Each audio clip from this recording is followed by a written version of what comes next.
2 or 3 months, I think. And then once you finish your MOS school, they literally like they have a day where they just tell you like where you're going. And it was literally just by last name. Like they did like A through E, you're going to the East Coast. E through L, you're going to the West Coast. And then L through Z, you're going to Okinawa, Japan. So I just like found out like that. I'm like, all right, I guess we're going to Okinawa. And like a lot of guys were pretty bummed because, you know, a lot of guys want to deploy, you know what I mean? And there aren't really any combat unit. There are infantry units in Okinawa. But chances are if you're going to Okinawa, you're going to get attached to some kind of communications platoon or regiment or an air control squadron. And that's what I got attached to, was a Marine air control squadron. So yeah, I did that for 2 years, but I mean, it ended up being a blessing because, I mean, one of the things I wanted to do when I joined the military is like see the world. That's something, you know, guys will talk about all the time. Like, oh, if you want to see the world, like join the military. And I would absolutely agree with that. I mean, granted, there are outliers where you may just get a bad luck of the draw and you may only get stationed in California for your first 4 years and you may not get the chance to go somewhere. But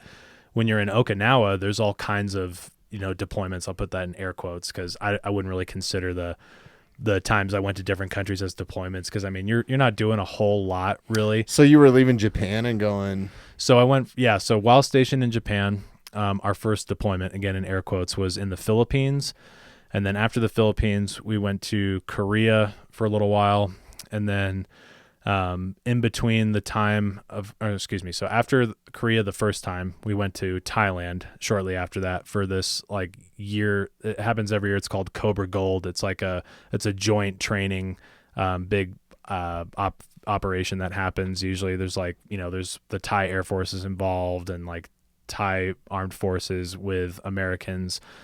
So we went out to Thailand for that.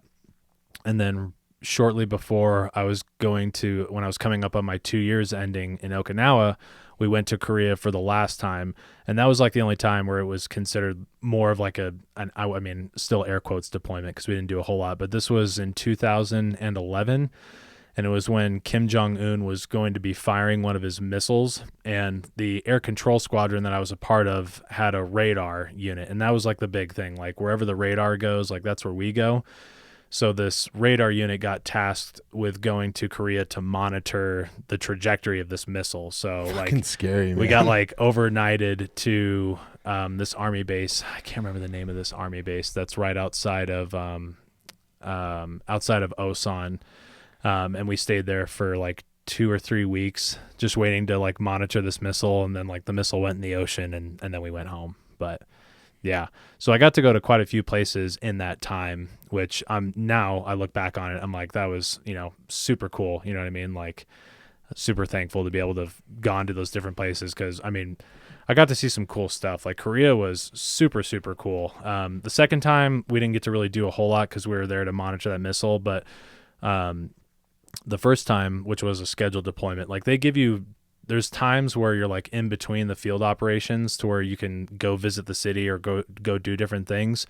And there was a trip where you got to go to the demilitarized zone in you know, the border between North and South Korea. So I did that, and that was like super, super cool. Like you go right to the DMZ where like there's these 3 buildings that connect North and South Korea, and you get to like look right across at the North Korean side, and there's like North Korean soldiers with like binoculars and stuff looking at you. So we got to see all of that. There's a tunnel around there where you get to go down into a tunnel that they caught the North Koreans digging, like trying to go to the southern side. Which is like night and day, man, as far as humanity goes. Oh, it's right? crazy. It's crazy. Yeah. If I could ever like visit somewhere without having my safety jeopardized, like going to North Korea, I think would just be fascinating. Cause I mean, it's like, it's a country with a population almost the size of, you know, California, and they're under like just the most strict control from this dictator, you know, and their lives are just, I mean, their lives are dictated in every form and fashion, you know what I mean? So just like being able to be a fly on the wall there and see how things are done. It's frightening, man. Yeah. That is frightening shit to me. It's wild. It's super cool, man. So, like it's almost like a big, like, it's like a big like pissing contest between North and the South. So on the south side of the border, there's a town, I can't remember the name of it, but it's a really small city that is inhabited by South Koreans. And the only way you can live there is if you are a direct lineage of someone who was already there or someone who was born there. So it's like a super small town, and it's like, it's not the capital, but it's like a flagship essentially for the country to like show their presence. So the North Koreans built one on the other side of the border, and it's almost deserted. Like no one lives there, but it's just like this fake town that has all these buildings, and that has this North Korean flag that is gigantic. Like if you've ever been to Golden and you see the Spyderco factory, like they have a huge American flag there, or the American flag that's on I-70 when you're coming into Denver. It's like twice the size of that. It's huge. You can see it from hundreds of miles away. I might be exaggerating on that, hundreds of miles, but I mean, you can see it from really far away. Those huge flags are so badass. The biggest flags I've ever seen have been in Mexico. Really? Yeah, like Guadalajara, dude. There's Interesting. this crazy like mountains, and there is this flag. I don't know how big. I swear it's like half the size of I don't know how the hell they made this thing or hung it or how it still flies, but it is massive. Yeah. Bigger than any American flag I've ever seen. Oh, yeah. Like, it's unbelievable. Yeah, this flag is gigantic, but it's just like this fake town where no one lives, and they have all these speakers hooked up around the town, and it just blares like North Korean propaganda that you can kind of hear from the other side. Yeah, yeah. That's and again, no one lives there, but they just built it because the South Koreans just like, we're going to build one, and it's going to be bigger, and it's going to have this propaganda blaring. Yeah. Yeah, wow. So that was super cool. Super cool. Yeah, that's crazy, man. Like I couldn't imagine living in a dictatorship world like that, man. Like it's so frightening, and I think we take a lot for granted here. Oh yeah, yeah. Especially when you start getting in these pissing matches on social media and yeah, all the little nitpicky shit. It's like come on, bro.